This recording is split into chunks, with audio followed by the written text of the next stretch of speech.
Hey everybody, thank you so much for listening to another one of my interviews here with me, William Wallace. And with me today is State Representative Marcus Bryant. Representative, thank you so much for coming on today. Thank you. I really appreciate it. Well, I got to tell you, I'm naming you as one of the best dressed in the legislature. You're always, you know, and I love that you take your job seriously and how professional you are about it. Thank you. You know, and I wanted to compliment you on that as a segue, because I always see you studying the bills real hard, you know, and I see you working with a lot of people on a lot of bills and helping out in here. I try. Yeah, and I think you do. I want to make sure I pointed that out. But I also want to tell people about your bills, because after reading through some of them and hearing some of them, a lot of your bills not only I think do good for the people of your district, but also on freedom and liberty. That's right. I got a freedom and liberty one of yours I really like. Let's see, first one, House Bill 349 provides relative to the removal of school bus operators. Right. That's a bill that helps school bus drivers. Okay. In that appeal process, when they are going through some form of discipline, it extends the deadline, the timelines for which they can appeal or take any kind of action to protect their jobs. So right now we're having, from what I've heard, a school bus driver shortage. Right. You know, so I have a bill for school bus driver shortage. I have another bill which you'll get to that deals with teacher fatigue. Okay. Trying to get teachers to be excited about teaching, excited about giving, having input on their students' progress and what their students should be learning. Well, yeah, we'll cover that one in a second. The school bus driver stuff deals with the appeals process. Okay. And it just makes it less stressful. It makes it a lot easier, and it makes school bus drivers want to stay in that profession and not go through a lot of red tape when they are going through any kind of disciplinary proceedings. So this one helps unravel some of that red tape? It does. Okay, good. Does. Yes. Anytime we can eliminate red tape is better. That's right. I love that. That's right. House Bill 363 provides relative to the student growth component in the evaluation of teachers and administrators. Yes. So this was the bill we're talking about with teacher fatigue. Okay. Right. So this allows, it makes a principal meet with their teacher to do IEPs, which is the individual assessment for each student. It makes them meet with them. It makes it mandatory that they meet on each student, not just meet for the classroom and say, hey, these are the goals for your classroom. Okay. No, we're going to meet on each one of these kids and set a goals that are parallel with this child's capabilities, with this child's growth, right? Yeah. So each kid doesn't have to come out of this classroom, or they don't have to be evaluated on all of their kids being able to meet a certain mark in certain subjects. All of them, right? Yeah. Some may need growth in science, some may need more growth in math, some may need growth in other subjects that the teacher needs to emphasize those subjects more than other subjects, right? Okay. But teachers need to be able to give that input to say, this kid needs more work in math. It sounds to me like you've actually worked with teachers and principals on this one. Sounds like you know something about it. Well, yeah, and putting the bill together, yes. The principals love it, and the teachers love it, because when you deal with teacher fatigue before this law passes, a teacher is evaluated on the standards that a principal gives. Right. Right. And if that child doesn't meet those standards, that teacher could be evaluated poorly, and it could affect a pay raise, it could affect promotion, it could affect their future when they had no input into that child's evaluation, right? Into what that child should be learning, what that child is weak in, and what that child should grow in. Yeah. Right? So the teachers now don't have to be so stressed out, because if a principal does not meet with their teachers, right? Exactly. Does not put together these plans together, it can't be used against the teacher at the end of the year.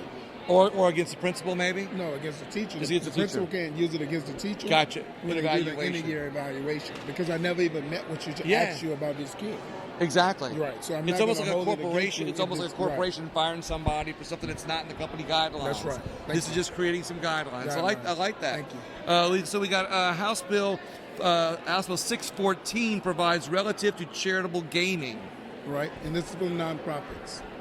Nonprofits is the only ones that can do charitable bingo.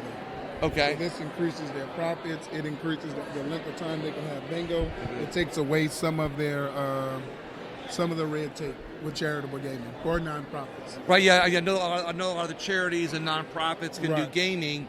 So this, does they have a limit right now on how much they can make? No limit. Yeah. They just had limits on how many buildings or how many games they could have. So this allows increases. them to operate more games at more buildings. Got it. Okay. And it increases the amount of money that a person can bet on a game. Okay. Right, which also increases more revenue for the nonprofit. Okay. And look, I love nonprofits. Right. I think nonprofits are the best way to help our communities That's it. without government involvement. That's right. And if you give them the opportunity to make as much money as they want. And then they put that back into the community. Exactly. Right. They're helping people with it. They're helping their structures where government doesn't have to help. It's a win-win situation. It's a win-win situation. House teachers, bus drivers, nonprofits, right? So we have House Bill 391 provides relative to tuition for certain non-resident post-secondary students. Right. This is our comeback to Louisiana. That's what this bill's called. Okay.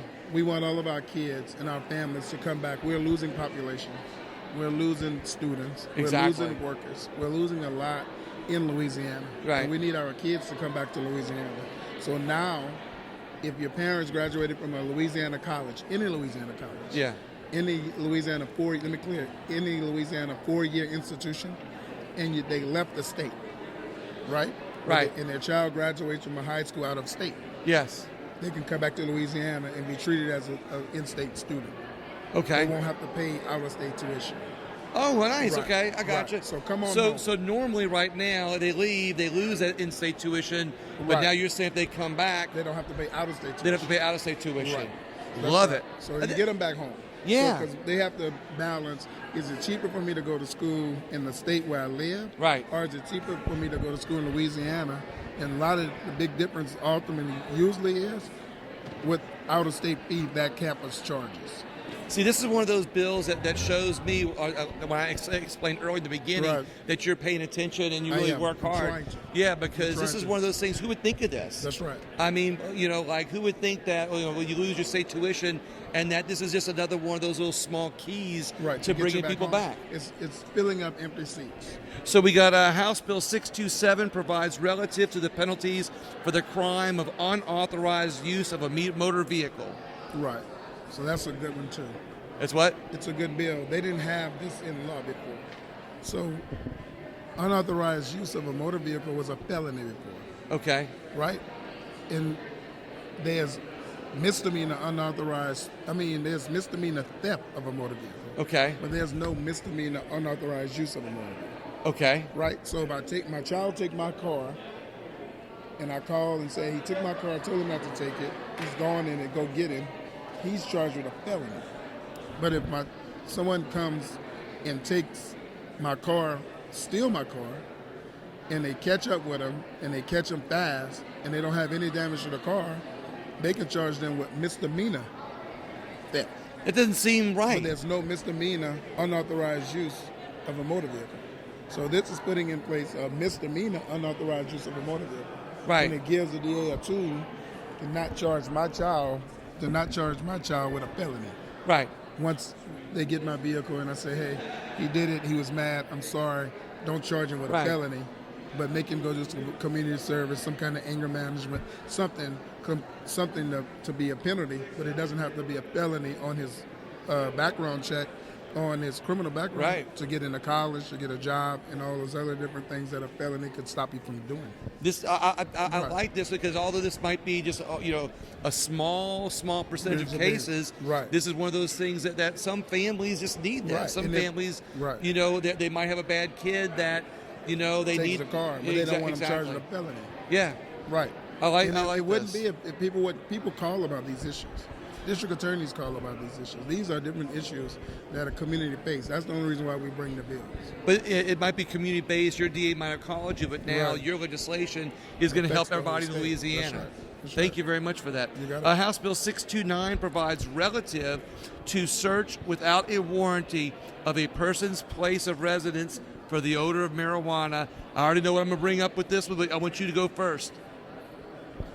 We already passing bills to expand marijuana, expand hemp, expand CBD. All of that creates the same odor. Right. So now that stuff is legal in Louisiana.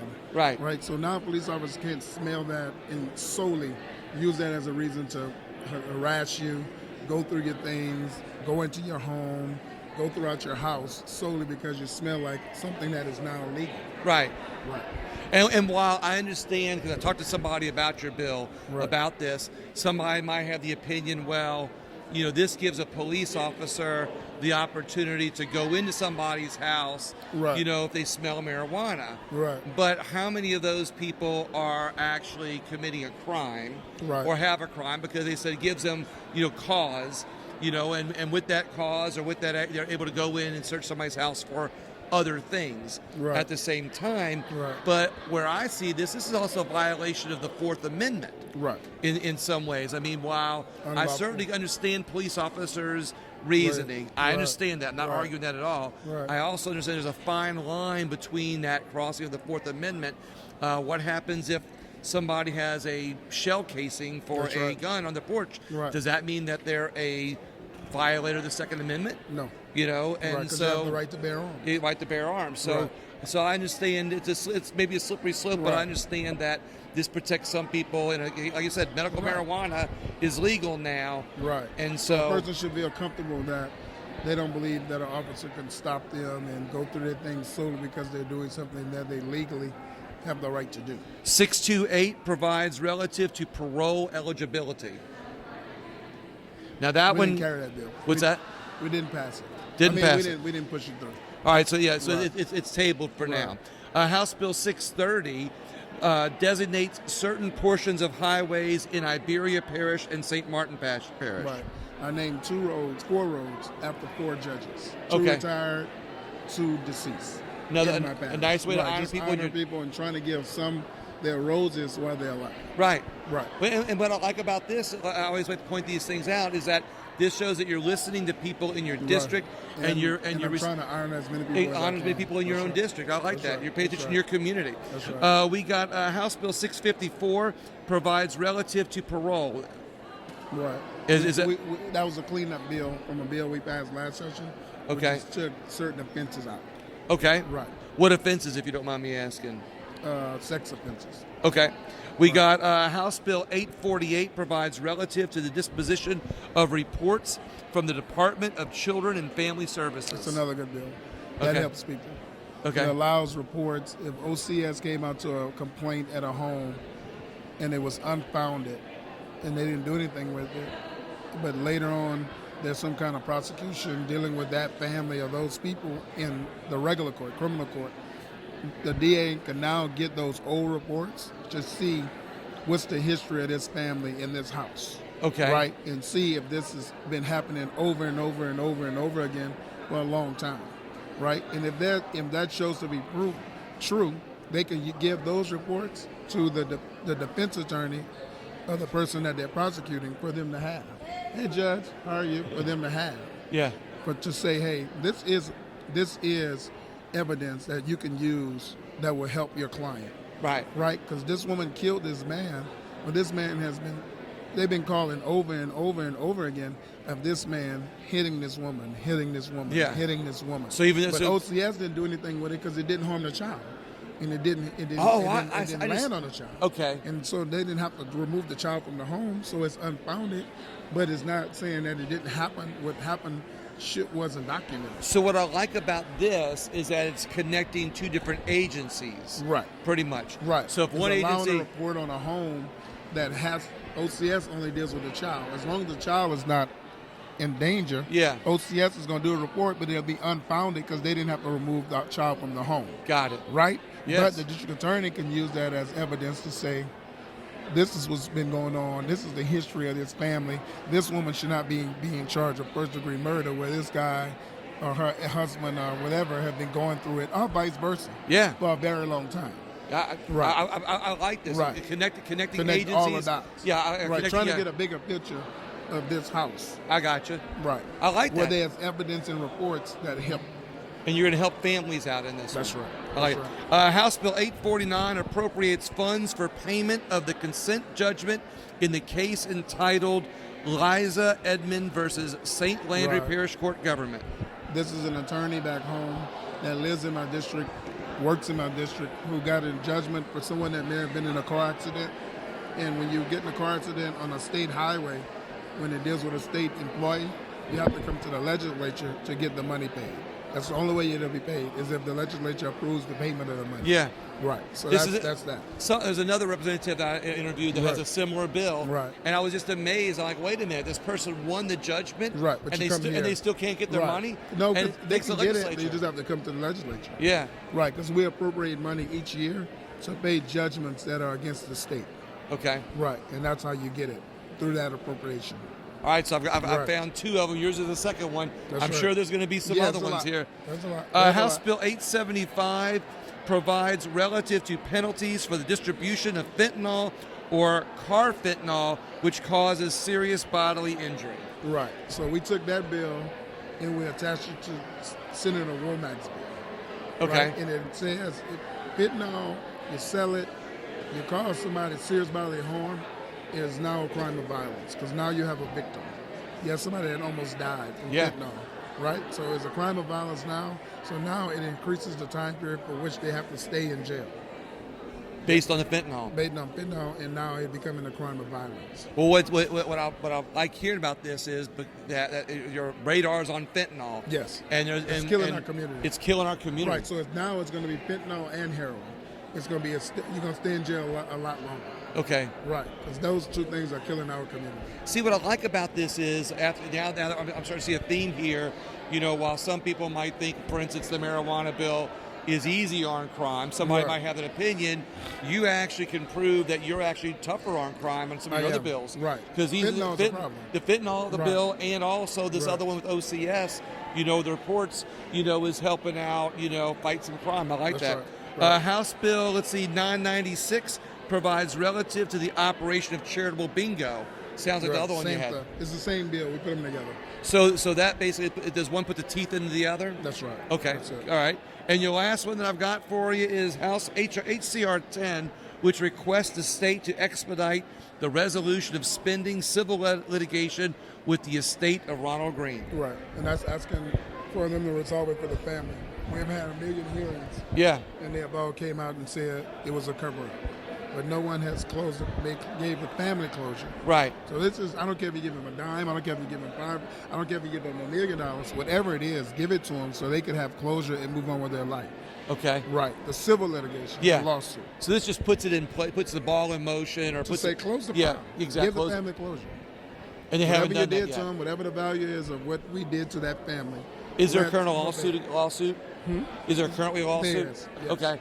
So this basically puts legislation in place that when it's over to pay him if there's any money due. That's right. Or doing something preemptively, because we just talked about that other bill that you had that to authorize payment for the other lawsuit. That's right. So this is like a pre-authorization. Pre-authorization. Okay. To close the file. All right. Awesome. Give the family closure. Well, Representative Bryant, is there anything else you want to bring up? Anything else you want to talk about? That's it. Thank you. Session's going well? Session's going well. Awesome. Thank you so much for being on. What you do too, I appreciate you. I'm very sorry. I should have got here a lot faster. No, you're good. No, I appreciate you being on here. Everybody else, please share the video, as you know. And also, hashtag LALEGE is a great place to look. And my site, William Wallace for America. Thank you so much.